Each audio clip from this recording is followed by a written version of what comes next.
Hi everyone, welcome back to my channel, Mastering Anesthesia, where we will discuss about difficult topics in anesthesia and make it easy to understand and remember. In today's video, we are going to talk about cardiac action potential. Before we begin into the actual graph or the morphology of the cardiac action potential, there's some revision that we need to do. So, what is the primary function of the heart? It is to eject blood into the vascular system. All in all, the function of the heart gets back to this. It is to eject blood into the vascular system. And the cardiomyocytes, they are especially specialized in the generation of spontaneous activity. Now it comes down to the actual structure of the heart. It has two distinct groups of cells, namely the myocardial cells and the pacemaker and conducting cells. The myocardial cells make up the ventricles and the atria, whereas the pacemaker cell will make up the AV and SA nodes and the conducting cells of the Purkinje fibers, bundle his, and those who conduct electricity. Caveat, the myocardial cells, they can contract, but they cannot conduct. The pacemaker and conducting cells, they are excitable, but they do not contract. The cardiac myocyte has interesting similarities between skeletal muscle and smooth muscle. They are striated in appearance, just like the skeletal muscle, and they are also function through the sarcotubular system. While the similarities between the cardiac muscle and the smooth muscle, in which they act involuntarily, and they're connected via gap junction. Now, this is quite obvious that we cannot control when we contract or relax our heart. And the gap junction is necessary in our cardiac muscle, pertinent in the propagation of action potential and the rhythmic contraction of the heart. Now let's talk about resting membrane potential. What is resting membrane potential? It is the difference in the electrical gradient between the inside and outside of the cell. And how does it come about? Now this is due to the large difference between the potassium and sodium. Potassium being more inside the cell and sodium being more outside of the cell.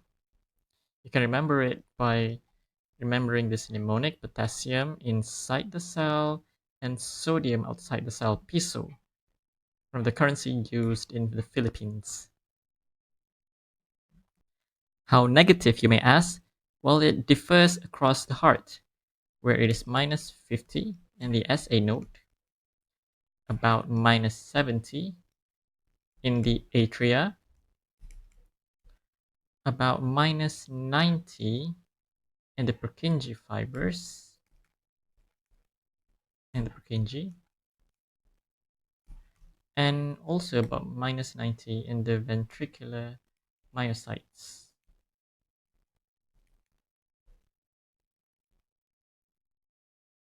Now let's go to the actual phases of cardiac action potential. Now I want you to remember this graph for the rest of your life. We have 5 phases of cardiac action potential, starting from the first phase, which is the phase 4, which is the electrical diastole. You have the initial upstroke here, going all the way up to positive 20. You have this initial slope, and then this distinctive plateau phase, and this drop, and back to baseline. Okay, now let's go to each individual phase. This is phase 4 of electrical diastole. You have phase 0 of rapid depolarization. You have phase 1 of early repolarization, phase 2 of plateau phase 3 of repolarization, and phase 4 of electrical diastole. So let's write that down. You have phase 0 of rapid depolarization, phase 1 of early repolarization, phase 2, this distinctive plateau phase 3 of repolarization, and phase 4 of electrical diastole. Now let us dissect through each of the phases.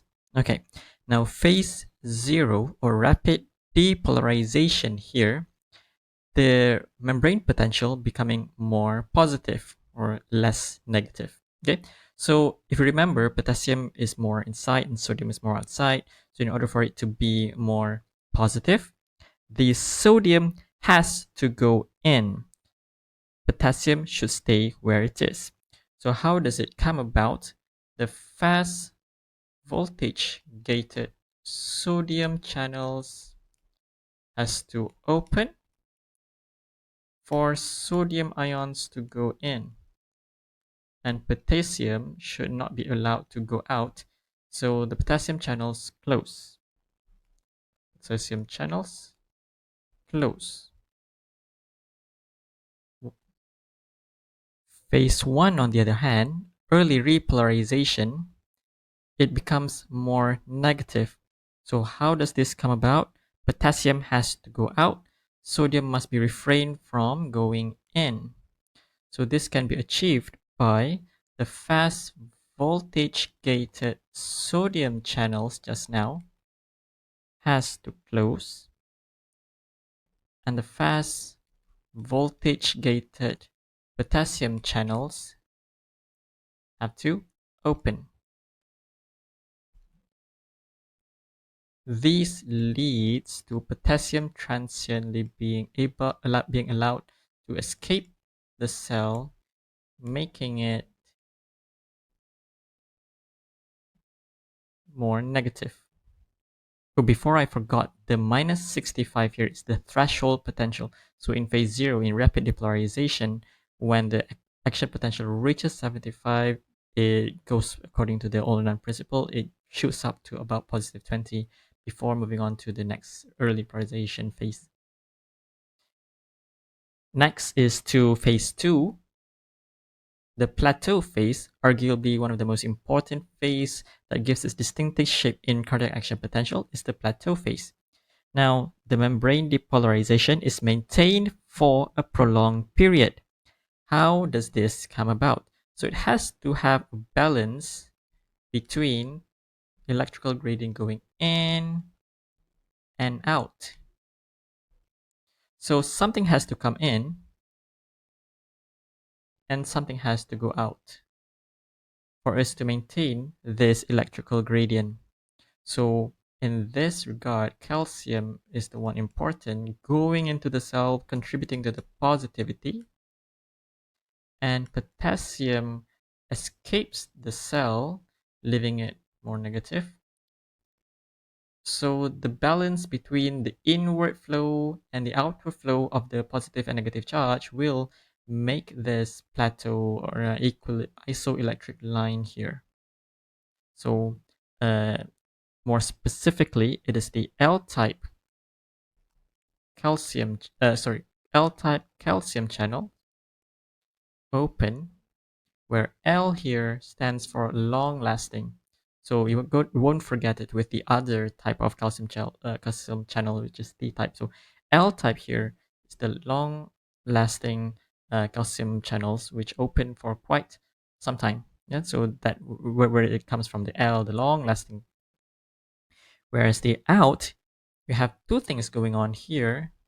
The potassium channel, the slow, delayed rectifier potassium channels open, but the fast voltage gated potassium channels close. So overall balance between the inward and outward flow of these ions will maintain the plateau phase. For phase 3 of repolarization phase, the calcium channels have to reduce in its conductance. So what happens here is that calcium must not be allowed to enter, and potassium has to be allowed to exit the cell. So we want the cell to become more negative. So what happens here? The L-type calcium channels close, whereas the potassium channels open. And last but not least, our phase 4 electrical diastole. Here is where the conductance of calcium, sodium, and potassium returns to baseline. Remembering that there is the KIR channel, potassium inward rectifying channels, that always allow potassium to be slightly more permeable than its counterparts. A little bit of a correlation between this cardiac action potential and ECG. Phase 0 and phase 1 correlates with the QRS complex and lasts for just about 1 to 2 milliseconds, whereas phase 2 correlates with the ST segment and lasts for about 200 milliseconds. And phase 3 is the T wave, and it lasts for about 50 milliseconds.